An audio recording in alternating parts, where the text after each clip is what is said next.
You worked for the raise and you earned it. Your salary now starts with a 7 or an 8, bringing the expectation of immediate financial breathing room. Instead, bills still consume the entire check. As the income bar rises, the savings account stays at 0.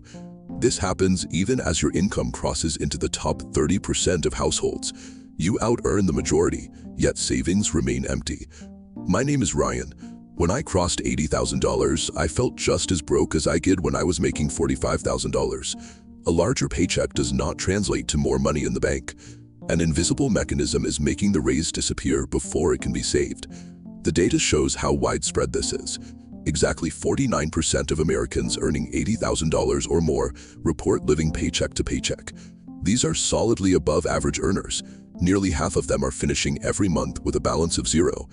This occurs because spending tends to grow at the exact same speed as the paycheck.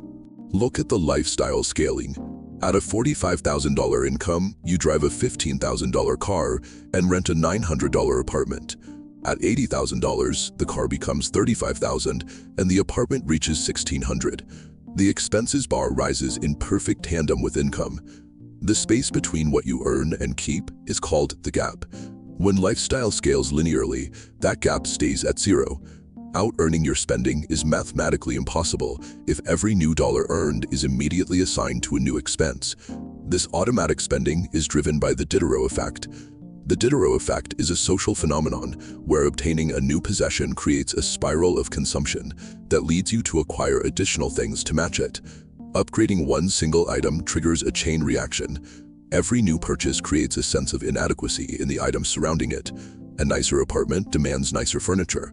Nicer furniture requires a larger television. One purchase forces everything to adapt. We see the statistical impact of this behavior by comparing spending habits across different income brackets. This diagram compares consumption rates.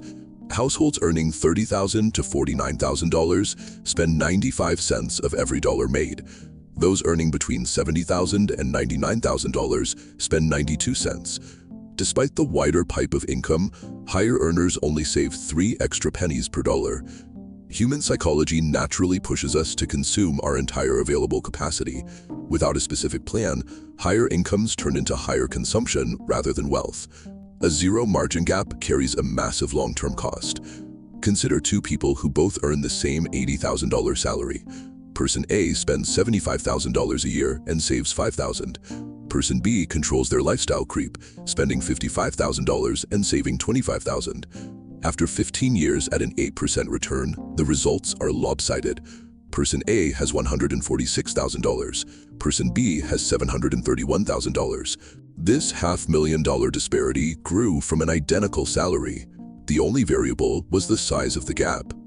To solve this, you must automatically invest exactly half of every new raise before the cash reaches your checking account. If you receive a $500 monthly raise, $250 is allocated to lifestyle upgrades, allowing you to enjoy the reward.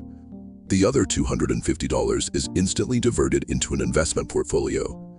Financial freedom is the result of forcefully engineering and permanently protecting the gap between earning and spending.